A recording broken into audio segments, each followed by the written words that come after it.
ಅಂತೂ ಇಂತೂ ಕಾಂಗ್ರೆಸ್ನಿಂದ 4 ಎಂಎಲ್ಸಿಗಳ ನಾಮನಿರ್ದೇಶನ ಕಸರತ್ತಿಗೆ ತೆರೆ ಬಿದ್ದಿದ್ದು ಪಟ್ಟಿ ಫೈನಲ್ ಆಗಿದೆ. ಮಾಜಿ ಸಚಿವ ಬೇಗಾನೆ ರಾಮಯ್ಯ ಅವರ ಪುತ್ರಿ ಚಿಕ್ಕಮಗಳೂರಿನವರಾಗಿರುವ ಆರತಿ ಕೃಷ್ಣ ಅವರನ್ನ ನಾಮನಿರ್ದೇಶನ ಮಾಡಲಾಗಿದೆ. ಸ್ಯಾಮ್ ಪಿತ್ರೋಡ ಶಿಫಾರಸಿನ ಮೇರೆಗೆ ಆರತಿ ಅವರನ್ನ ಎಂಎಲ್ಸಿ ಸ್ಥಾನಕ್ಕೆ ಆಯ್ಕೆ ಮಾಡಲಾಗಿದೆ. ಇನ್ನು ಹುಬ್ಬಳ್ಳಿ ಧಾರವಾಡದ ದಲಿತ ಮುಖಂಡ ಜಕ್ಕಪ್ಪನವರಿಗೆ ಮಲ್ಲಿಕಾರ್ಜುನ ಖರ್ಗೆ ಅವರು ಮಣೆ ಹಾಕಿದ್ದಾರೆ. ಸಿಎಂ ಸಿದ್ದರಾಮಯ್ಯನವರ ಕೋಟಾದಡಿಯಲ್ಲಿ ರಮೇಶ್ ಬಾಬು ಹಾಗೂ ಮೈಸೂರಿನ ದಿ ನ್ಯೂ ಇಂಡಿಯನ್ ಎಕ್ಸ್‌ಪ್ರೆಸ್ನ ಹಿರಿಯ ಸಹಾಯಕ ಸಂಪಾದಕರಾಗಿದ್ದ ಕೆ ಶಿವಕುಮಾರ್ ಹೆಸರು ಫೈನಲ್ ಆಗಿದೆ. ಆದರೆ ಮೊದಲ ಪಟ್ಟಿಯಲ್ಲಿದ್ದ ದಿನೇಶ್ ಅಭಿನ್ಮಟ್ಟು ಹಾಗೂ ಡಿಜಿ ಸಾಗರ್ ಅವರಿಗೆ ಕುಕ್ ನೀಡಲಾಗಿದೆ.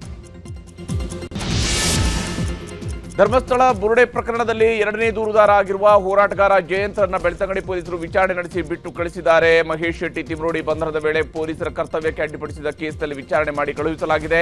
ಇದೇ ವೇಳೆ ಮಾತನಾಡಿರುವ ಜಯಂತ್, ಧರ್ಮಸ್ಥಳದ ವಿರುದ್ಧದ ಷಡ್ಯಂತ್ರದಲ್ಲಿ ನನ್ನ ಯಾವುದೇ ಪಾತ್ರ ಇಲ್ಲ. ಆದರೆ ಧರ್ಮಸ್ಥಳದಲ್ಲಿ ಕೊಲೆ, ಸುಲಿಗೆ, ಭೂ ಕಬಳಿಕೆ ಆಗ್ತಾ ಇದ್ದು ಸತ್ಯಕ್ಕಾಗಿ ಹೋರಾಟ ಮಾಡ್ತಾ ಇದ್ದೇವೆ. ನಾನು ಯಾರಿಂದಲೂ ಹಣ ತೆಗೆದುಕೊಂಡಿಲ್ಲ. ನಾನು ಜೈಲಿಗೆ ಹೋಗೋದಿಕ್ಕೂ ತಯಾರಿದ್ದೇನೆ ಅಂತ ಹೇಳಿದ್ದಾರೆ. ರಾಷ್ಟ್ರಪತಿ ದ್ರೌಪದಿ ಮುರ್ಮು ಸೆಪ್ಟೆಂಬರ್ 1 ಮತ್ತು 2ರಂದು ಕರ್ನಾಟಕದ ಪ್ರವಾಸ ಕೈಗೊಂಡಿದ್ದಾರೆ. ಮೈಸೂರಿನ ವಾಕ್ ಮತ್ತು ಶ್ರವಣ ಸಂಸ್ಥೆಯ ವಜ್ರ ಮಹೋತ್ಸವದಲ್ಲಿ ರಾಷ್ಟ್ರಪತಿಯವರು ಭಾಗವಹಿಸಲಿದ್ದಾರೆ. ಇನ್ನು ಪ್ರಮೋದಾದೇವಿ ಒಡೆಯರ್ ಅವರ ಆಹ್ವಾನದ ಮೇರೆಗೆ ಮೈಸೂರು ಅರಮನೆಗೂ ಭೇಟಿ ನೀಡಲಿದ್ದಾರೆ. ರಾಷ್ಟ್ರಪತಿಯವರು ಬರ್ತಿರುವುದರಿಂದಾಗಿ ಸೆಪ್ಟೆಂಬರ್ 1 ಮತ್ತು 2ರಂದು ಅರಮನೆಗೆ ಸಾರ್ವಜನಿಕರ ಪ್ರವೇಶವನ್ನು ನಿರ್ಬಂಧಿಸಲಾಗಿದೆ. ರಾಹುಲ್ ಗಾಂಧಿ ಬಿಹಾರದಲ್ಲಿ ನಡೆಸ್ತಾ ಇರುವ ವೋಟ್ ಅಧಿಕಾರ ಪ್ರತಿಭಟನಾ ರ್ಯಾಲಿಯಲ್ಲಿ ಸಿಎಂ ಸಿದ್ದರಾಮಯ್ಯ ಭಾಗಿಯಾಗಲಿದ್ದಾರೆ. ಆಗಸ್ಟ್ 29ರಂದು ಪಾಟ್ನಾದಲ್ಲಿ ನಡೆಯುವ ವೋಟ್ ಅಧಿಕಾರ ಪ್ರತಿಭಟನಾ ಸಮಾವೇಶದಲ್ಲಿ ಸಿಎಂ ಸಿದ್ದರಾಮಯ್ಯ ಭಾಗವಹಿಸಲಿದ್ದಾರೆ. ಈಗಾಗಲೇ ಡಿಸಿಎಂ ಡಿಕೆ ಶಿವಕುಮಾರ್ ಬಿಹಾರದಲ್ಲಿ ನಡೀತಾ ಇರುವ ರಾಹುಲ್ ಗಾಂಧಿ ಅವರ ಹೋರಾಟದಲ್ಲಿ ಪಾಲ್ಗೊಂಡಿದ್ದರು. ಕಳೆದ 3 ವರ್ಷಗಳಲ್ಲಿ 6,635 ಎಸ್ಸಿ ಎಸ್ಟಿ ದೌರ್ಜನ್ಯ ಪ್ರಕರಣಗಳು ದಾಖಲಾಗಿದ್ದು, ಈ ಪೈಕಿ 4,912 ಪ್ರಕರಣಗಳಲ್ಲಿ ಮಾತ್ರ ಚಾರ್ಜ್ ಶೀಟ್ ಸಲ್ಲಿಕೆ ಮಾಡಲಾಗಿದೆ. ವಿಧಾನಸೌಧದಲ್ಲಿ ಸಿಎಂ ಅಧ್ಯಕ್ಷತೆಯಲ್ಲಿ ನಡೆದ ರಾಜ್ಯ ಮಟ್ಟದ ಜಾಗೃತಿ ಮತ್ತು ಉಸ್ತುವಾರಿ ಸಮಿತಿ ಸಭೆಯಲ್ಲಿ ಈ ವಿಚಾರ ಸದ್ದು ಮಾಡಿದೆ. ಈ ವೇಳೆ ಎಸ್ಸಿ ಎಸ್ಟಿ ಪಂಗಡಗಳ ಜನರ ಮೇಲಿನ ದೌರ್ಜನ್ಯ ಪ್ರಕರಣಗಳಲ್ಲಿ 60 ದಿನಗಳೊಳಗೆ ಕಡ್ಡಾಯವಾಗಿ ಚಾರ್ಜ್ ಶೀಟ್ ಸಲ್ಲಿಸಬೇಕು ಅಂತೇಳಿ ಪೊಲೀಸರಿಗೆ ಸಿಎಂ ತಾಕೀತು ಮಾಡಿದ್ದಾರೆ.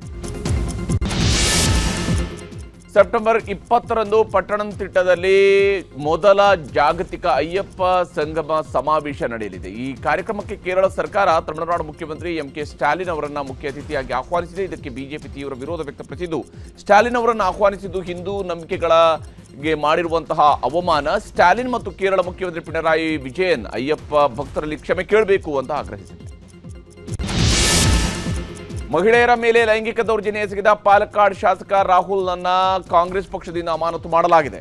ರಾಹುಲ್ ವಿರುದ್ಧ ಆರೋಪ ಕೇಳಿ ಬರ್ತಾ ಇದ್ದಂತೆ ರಾಜೀನಾಮೆ ಕೊಡಬೇಕು ಅನ್ನುವಂತಹ ಕೂಗು ಬಲವಾಗಿ ಎದ್ದಿತ್ತು. ಇದೀಗ ಹೈಕಮಾಂಡ್ ಸೂಚನೆಯ ಬೆನ್ನಲ್ಲೇ ಕೇರಳ ಕಾಂಗ್ರೆಸ್ನಿಂದ ಆತನನ್ನ ಅಮಾನತು ಮಾಡಲಾಗಿದೆ.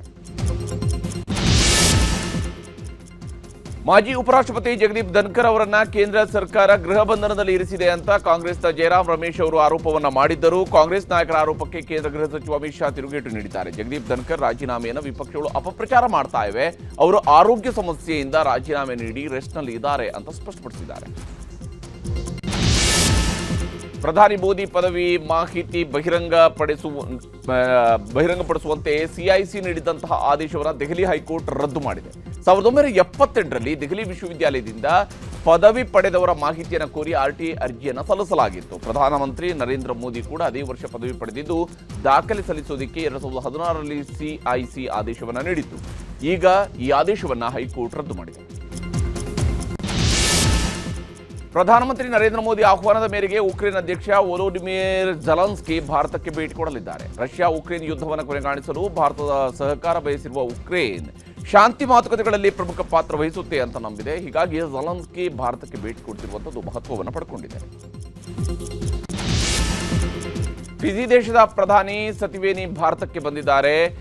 ದೆಹಲಿಯ ಹೈದರಾಬಾದ್ ಹೌಸ್ನಲ್ಲಿ ಭಾರತ ಮತ್ತು ಫಿಜಿ ನಡುವೆ ಇವತ್ತು ಹಲವು ಒಪ್ಪಂದಗಳಿಗೆ ಸಹಿ ಹಾಕಲಾಗಿದೆ. ಆರೋಗ್ಯ ರಕ್ಷಣೆ ಕ್ಷೇತ್ರ, ಸೈಬರ್ ಸೆಕ್ಯುರಿಟಿ, ಡಾಟಾ ಪ್ರೊಟೆಕ್ಷನ್ ಸೇರಿದಂತೆ ಹಲವು ಕ್ಷೇತ್ರಗಳಲ್ಲಿ ಸಹಕಾರ ಒಪ್ಪಂದವನ್ನು ಮಾಡಿಕೊಳ್ಳಲಾಗಿದೆ.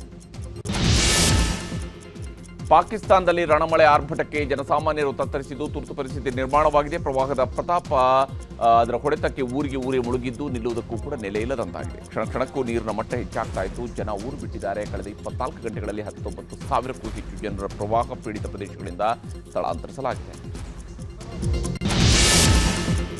ಯೆಮೆನ್ನ ದಕ್ಷಿಣ ನಗರವಾದ ಅಡೆನ್ನ ಉಪನಗರ ಭೀಕರ ಪ್ರವಾಹಕ್ಕೆ ತತ್ತರಿಸಿ ಹೋಗಿದೆ. ಇಡೀ ನಗರವೇ ಮುಳುಗಿ ಹೋಗಿದ್ದು ಎಲ್ಲವೂ ಸರ್ವನಾಶವಾಗ್ತಾ ಇದೆ. ಸಾವಿರಾರು ಮನೆಗಳು ಮುಳುಗಿದ್ದು ಕಾರು ಸೇರಿದಂತೆ ವಾಹನಗಳು ಕೊಚ್ಚಿ ಹೋಗಿವೆ. ಬಾಹ್ಯಾಕಾಶ ಯಾತ್ರೆ ಮುಗಿಸಿ ಬಂದ ಗಗನಯಾತ್ರಿ ಶುಭಾಂಶು ಶುಕ್ಲಾ ಅವರನ್ನ ತವರೂರಿನ ಜನ ಭರ್ಜರಿಯಾಗಿ ಸ್ವಾಗತಿಸಿದರು. ಲಖನೌ ಏರ್ಪೋರ್ಟ್ನಿಂದ ತೆರೆದ ವಾಹನದಲ್ಲಿ ಶುಭಾಂಶು ಶುಕ್ಲಾ ಅವರ ಕುಟುಂಬಸ್ಥರನ್ನ ಮೆರವಣಿಗೆ ಮೂಲಕವಾಗಿ ಸ್ವಾಗತಿಸಲಾಯಿತು.